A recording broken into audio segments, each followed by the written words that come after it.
Olá! Hoje trataremos de temas controversos: economia brasileira e mundial, governo e sua relação com a pobreza e as minorias, cultura e política latino-americana. Para isso, o nosso entrevistado de hoje é o economista, empresário e articulista do jornal eletrônico Mídia Sem Máscara, Nivaldo Cordeiro. Olá, Nivaldo, tudo bem? Tudo bem? Então, Nivaldo, no momento a Europa está passando por uma crise complicada. A Grécia já caiu e agora Espanha e Portugal estão na corda bamba. Isso com vistas para um problema populacional na Alemanha. O senhor está de acordo com o pensamento keynesiano que vê nos bailouts ou nas ajudas financeiras uma saída para a crise, ou você acha que é uma coisa estrutural? Gabriel, o problema é estrutural e esse mecanismo keynesiano de fuga da crise, ele deixou de ser eficaz. Porque a crise ela alcançou uma dimensão tal que não é mais possível ser tratada dessa forma. A ciência econômica no século XX se desenvolveu de uma forma muito significativa e ela tem respostas no seu âmbito para essas questões. Mas certamente a sua vertente keynesiana equivocou-se. O que significa dizer isso? Significa dizer que esse mecanismo de mexer com moeda e crédito, achando que tem respostas para escapar da purgação inflacionária do passado, isso não é mais substantivo. O caso grego ele é emblemático.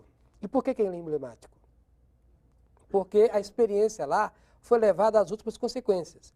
Você tem déficits públicos absurdos, estou falando da ordem de 15% do PIB, você tem uma população que basicamente toda ela é sócia do Tesouro, todo mundo é funcionário público, ou é aposentado, ou tem algum tipo de rendimento do Tesouro, e essa mágica só foi possível de ser levada enquanto os banqueiros internacionais punham dinheiro para completar o orçamento.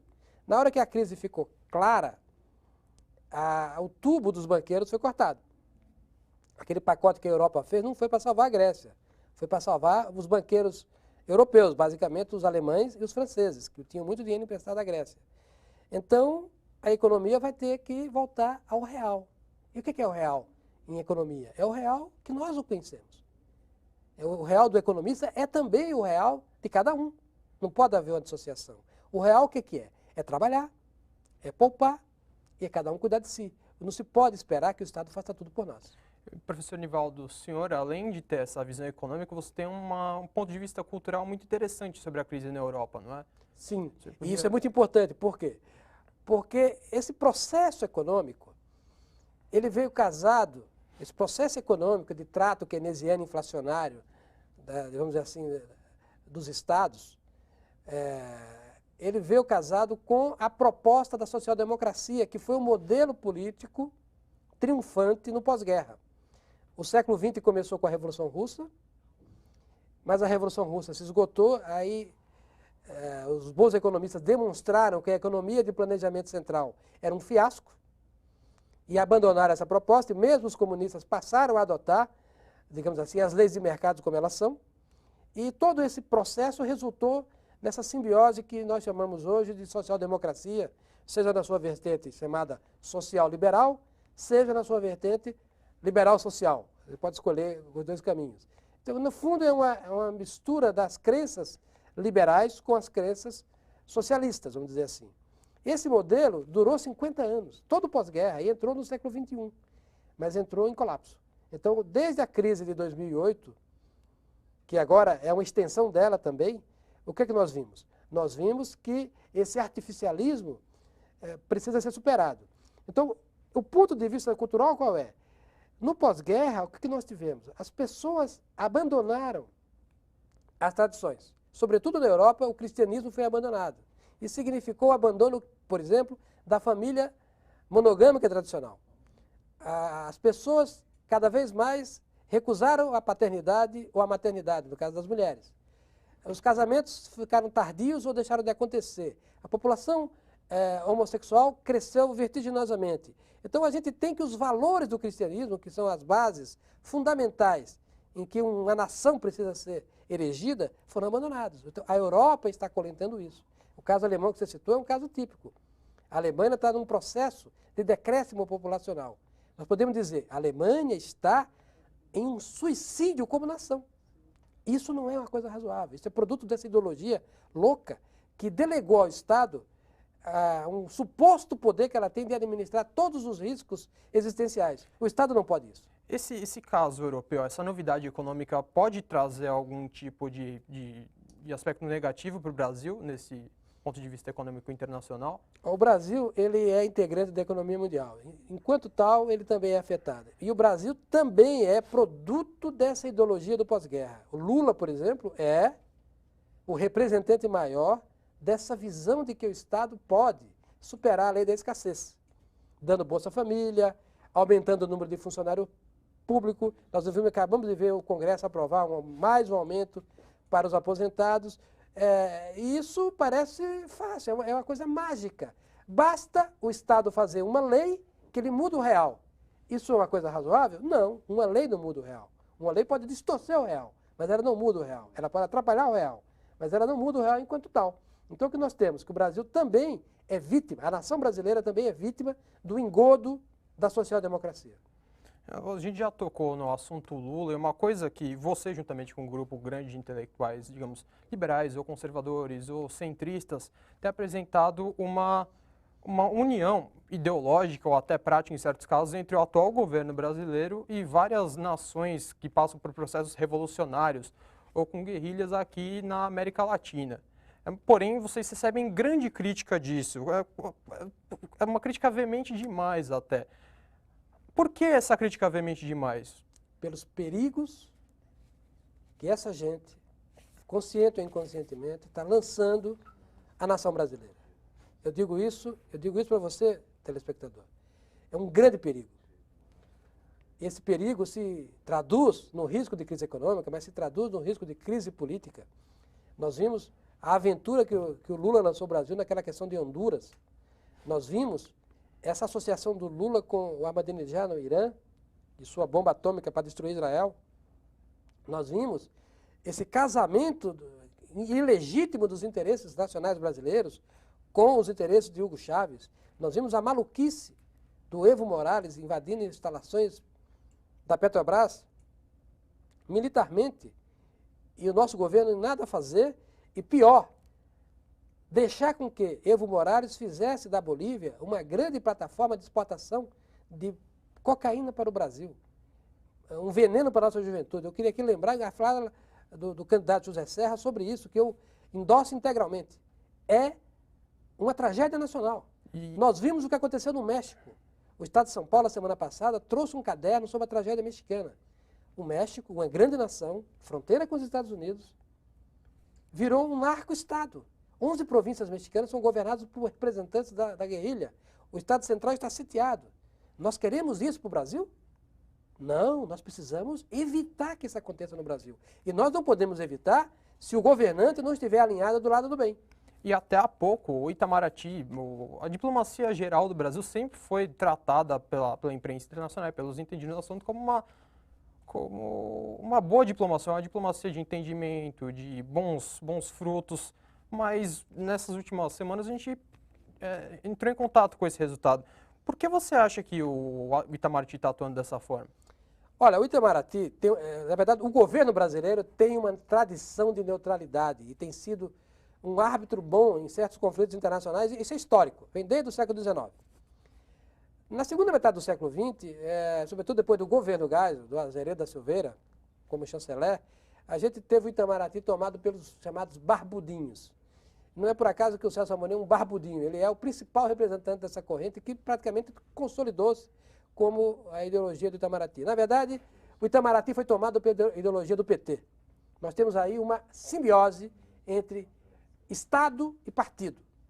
Isso é que é uma coisa dramática, porque os interesses do PT podem comungar com os interesses de Ahmadinejad ou do Chávez, mas os interesses do Brasil, não. Então, confundiu-se aí o que é partido com o que é Estado. E essa é a tragédia. E a gente viu há pouco tempo o setor civil da sociedade brasileira, parte dele, mais ligado à imprensa e a profissionais de imprensa, lançaram esse Projeto Nacional dos Direitos Humanos, que no fundo era uma tentativa de controle social da mídia. E o senhor criticou isso veementemente, mas o fato é que muitos jornalistas, muitos profissionais, tanto da área jornalística quanto das ciências humanas em geral, eram favoráveis àquilo. Por que o senhor acha que isso acontece? Então, isso a gente precisa entender o significado filosófico da expressão direitos humanos. Na verdade, a história dos direitos humanos remonta a Thomas Hobbes, lá no século XVII, lá do Leviatã. Quando Hobbes formatou as bases do liberalismo, ele definiu 3 direitos humanos fundamentais. É o direito à vida, o direito à liberdade e o direito à propriedade. Depois, a gente teve os chamados direitos de segunda geração que vieram no século XIX. São os direitos de trabalho e etc, etc. Depois, o direito de terceira geração, foi no século XX. E agora estamos falando em direito de quarta geração, com coisas ligadas ao meio ambiente, homossexualismo e coisa que outro valha. Então, veja só. A expressão direitos humanos, ela é ambígua. Quando um homem, como Celso Laffer, escreve sobre direitos humanos, ou fala de direitos humanos, ele diz uma coisa, e diz uma coisa sensata. Embora eu não goste da expressão, achando que ela é filosoficamente insustentável, quando o Celso Laffer fala, eu posso dizer, eu sei o que ele está dizendo e ele quer o bem. Celso Laffer, para quem não sabe, ele escreveu um livro com as bases no pensamento da filósofa Hannah Arendt, não é? Isso, e Sobre ele foi os ministro direitos do humanos. exterior, foi um chanceler brasileiro, do governo do Fernando Henrique. Agora, quando Marco Aurélio Garcia fala de direitos humanos, ou quando Fidel Castro fala de direitos humanos, ou quando alguém dessa laia fala de direitos humanos, eles estão dizendo uma outra coisa. Eles transformaram a expressão direitos humanos numa coisa panfletária. Mistura-se tudo. Então, essa Conferência Nacional de Direitos Humanos foi, na verdade, uma etiqueta que se pôs para tratar de assuntos múltiplos. Eles chamaram de assuntos que se perpassam entre si. Tem uma expressão técnica que me fala aqui agora. Mas o que eles querem? Eles querem refundar a nação. Eles querem fazer uma constituinte por decreto. Então, sob o manto abençoado da expressão direitos humanos, quer-se, na verdade, fazer a Revolução Comunista de vez. É isso que eles querem. E no projeto tem a revanche contra os militares, você tem o ódio aos Estados Unidos, você tem uma tentativa de alinhar o Brasil no esforço de construção do governo mundial, que isso é uma desgraça que nós temos que lutar contra. O governo mundial é uma ideia kantiana muito antiga, não é? Que é uma ideia kantiana, que na verdade essa ideia, Kant só a reproduz. Essa ideia vem dos estoicos. Essa ideia vem de Zenon. Zenon de Eleia. Então, essa ideia é antiga. E essa ideia, ela é frontalmente anticristã. Então, nós vamos para o intervalo e logo, logo estaremos de volta.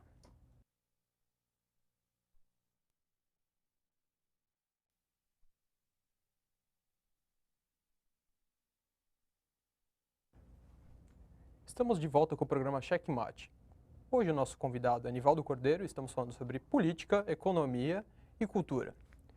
Nivaldo, o senhor escreveu uma série de artigos a respeito do filósofo espanhol Ortega y Gasset e o senhor parece concordar bastante com o pensamento dele a respeito do homem-massa. O senhor vê muita presença da teoria do homem-massa na cultura popular brasileira, no povão brasileiro, até nas pessoas mais intelectualizadas. Mas será que a ideia de homem-massa do Ortega y Gasset não está um pouco obsoleta, visto que a nossa sociedade hoje é muito mais individualizada, segundo alguns? Olha, Gabriel, lamentavelmente o Ortega nunca foi tão atual. O Ortega é um grande escritor, é um grande prazer lê-lo, relê-lo, mas ele é, sobretudo, assombroso na sua clarividência e na sua capacidade de percepção do real. Veja que ele publicou o Rebelião das Massas em 1930. Na verdade, é um conjunto de artigos que ele passou a publicar a partir de 1926, e ele praticamente predisse o que viria. O que é que veio nos anos 30? Veio Hitler, veio a Segunda Guerra, os fornos queimatórios, a gente sabe o que veio. Então, essa emergência do homem-massa, ela é uma emergência assustadora, porque ela está se repetindo da mesma forma. Quem era Hitler? Quem era Stalin? Quem era Mao Tse-tung? Era a encarnação do homem-massa, que chegou ao poder. E se nós olharmos a geração de estadistas que está no poder hoje, tem um perfil muito assemelhado. Se não nos propósitos genocidas, nos propósitos populistas, sim. Então, nós nunca podemos esquecer que Mussolini foi eleito e era um populista. Hitler foi eleito e era um populista. E qual é a essência da tese do Ortega y Gasset? A essência é de que o homem-massa emerge, e nessa emergência dele, ele faz desaparecer o homem nobre, a elite. A elite que fica aí é uma elite depauperada. Você veja que quem é a elite? A elite, normalmente, ela se confunde com os governantes. Quem é o nosso governante? É o Lula. É um sujeito praticamente não alfabetizado. É a encarnação do homem-massa no poder. Mesma coisa Chaves na Venezuela. É um sargento no poder. Evo Morales é um outro sujeito desqualificado no poder. Então a gente vai pegando estado a estado, sobretudo os próximos nossos aqui, mas não apenas aqui. Se a gente for para a Europa, se a gente for para a África, se a gente for para a Ásia, vai ter o mesmo espécime de homem-massa ascendendo ao centro de decisão. E essa é a tragédia do nosso tempo e tem um grande paralelo com o que aconteceu nos anos 20 e 30 do século passado. É como se a história se repetisse. E certamente não vai se repetir como faça.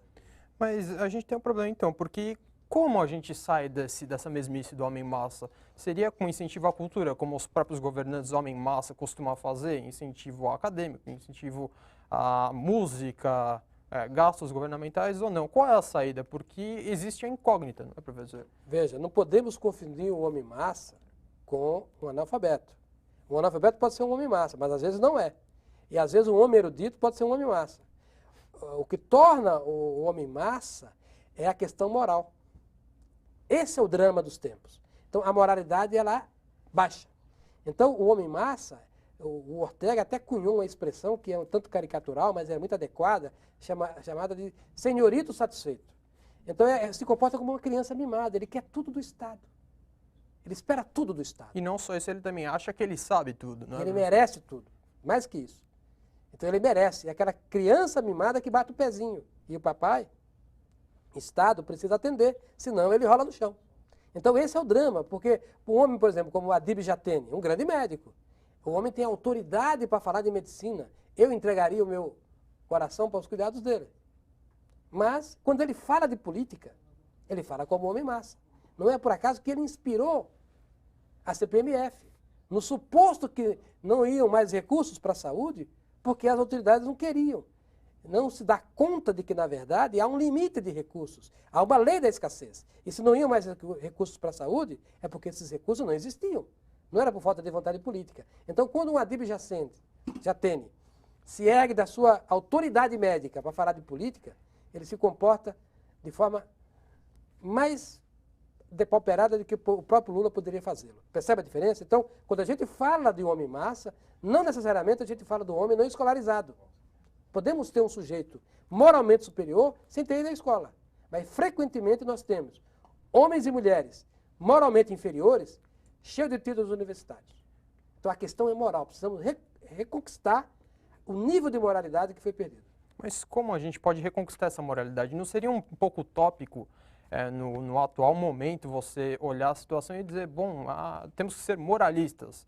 Não é moralista, é outra coisa. Moralismo é um ismo. Estou falando da moral superior. Qual é a moral superior do Ocidente? A moral superior do Ocidente se confunde com os valores da tradição greco-judaico-cristã. Nós temos que recuperar esses valores. Isso significa recuperar os valores do casamento tradicional, tem que recuperar, enfim, os valores que os nossos ascendentes sempre defenderam e que foram perdidos. Por isso que a crise alemã que nós nos referimos no primeiro bloco, ela é relevante. A Alemanha está se suicidando como nação porque os valores do cristianismo, que eram os valores que prevaleciam lá, desapareceram. E essa é a tragédia alemã, essa é a tragédia do Ocidente. E no caso, mas o senhor não vê em alguns projetos, por exemplo, como o projeto Ficha Limpa, que o homem-massa também perde um pouco de espaço, algum pingo de moral, não moralismo, mas uma moral real pode ser enxergada nessa situação? Um projeto que pretende barrar as pessoas que têm problemas com a justiça de exercerem cargos? Isso é uma coisa, digamos assim, importante. Eu não tiro a importância disso, mas eu digo que isso aí é um enfeite, não é da essência. Os grandes criminosos, em geral, tiveram ficha limpa. Percebe isso? Então, é muito importante a gente não cair na confusão de tirar histórico policial e achar que isso dá atestado de moralidade. No fundo, é a tese de Platão que eu estou dizendo aqui. Para que a gente tenha uma nação politicamente sadia, é preciso que as almas individuais sejam sadias. O que nós temos nessa república, vamos dizer assim, sofrida que nós formamos aqui, é que a nossa população está com alma doente, perdida, desorientada. O Ocidente inteiro está assim. Não é à toa que o Islã está tomando conta da Europa e está agredindo o Ocidente com muita facilidade, sem armas, sem o nível tecnológico que dispõe, porque a nossa fraqueza não é militar, bélica. Nossa fraqueza é de ordem espiritual. E essa é a tragédia do Ocidente. E agora, para terminar, no caso, a gente vai voltar à questão econômica. O Brasil, ao menos pelos indicadores, passa por um momento muito bom. Desde a época do Fernando Henrique, com o projeto do Real, que não era do Fernando Henrique, era do governo anterior, mas ficou classificado como se fosse dele, economicamente a sociedade brasileira vem avançando. Agora a gente tem 3 concorrentes primordiais: Rússia, Índia e China. Quais são os percalços internacionais que o Brasil vai encontrar para poder atingir um bom nível econômico, nesse caso, nesse grande mundo globalizado? Essa questão do comércio internacional ela é importante. O Brasil é um player importante e vai encontrar, sobretudo na China e na Índia, concorrentes, porque tem uma economia, a China, não obstante ser uma economia que está sob uma ditadura comunista, ela respeita as leis de mercado mais que o Brasil. O Brasil é uma economia regulamentada, é uma economia cheia de sindicatos atuantes, é uma economia supertributada, e isso tira a competitividade dos empresários nacionais. Então, a questão brasileira, ela tem, relativamente à questão externa, ela tem 2 vetores. Um de ordem externa, que é a competição, que é a crise mundial, vamos dizer assim, e de outro de ordem interna, que é o fato da nossa economia não estar preparada para ser realmente um player ganhador no mercado internacional. Mas, nesse caso, a gente tem que lembrar também por uma coisa: o setor bancário, o setor financeiro brasileiro, apesar disso, está sempre apoiando o nosso governo. Quer dizer, isso não seria uma espécie de erro lógico? Não, é que o setor bancário brasileiro sofreu muito com as crises de inflação. Talvez os banqueiros brasileiros sejam os melhores banqueiros do mundo, no sentido de saber sobreviver. Por quê? Porque tiveram que sobreviver. Muitos bancos quebraram. Eu vi muitos bancos tradicionais quebrarem. O Econômico quebrou, o BCN quebrou, o Nacional quebrou. E a fileira de quebras, agora ultimamente tivemos a saída do Unibanco. Não eram bancos pequenos. Então, nossos banqueiros, eles têm, na verdade, 2 elementos que os tornam empresários importantes e fortes. O primeiro é esse aprendizado numa economia conturbada e cheia de riscos. A outra é que eles desenvolveram a tecnologia bancária praticamente sem igual no mundo. Hoje o Brasil talvez detenha a melhor tecnologia bancária em matéria de informática. Isso torna eles muito fortes. Agora, nós temos outros setores bons, por exemplo. O setor de agroindústria no Brasil é competitivo. Agora, no geral, a economia brasileira perde competitividade por falta de um Estado que realmente esteja a serviço da população, e não o contrário. Nivaldo, foi um prazer recebê-lo aqui. Eu e meu grupo, nós agradecemos, a Universidade de São Judas também. Muito obrigado, viu? Eu que agradeço, muito obrigado. E aqui fica o programa Checkmate, com uma entrevista com o entrevistado Nivaldo Cordeiro. Até a próxima.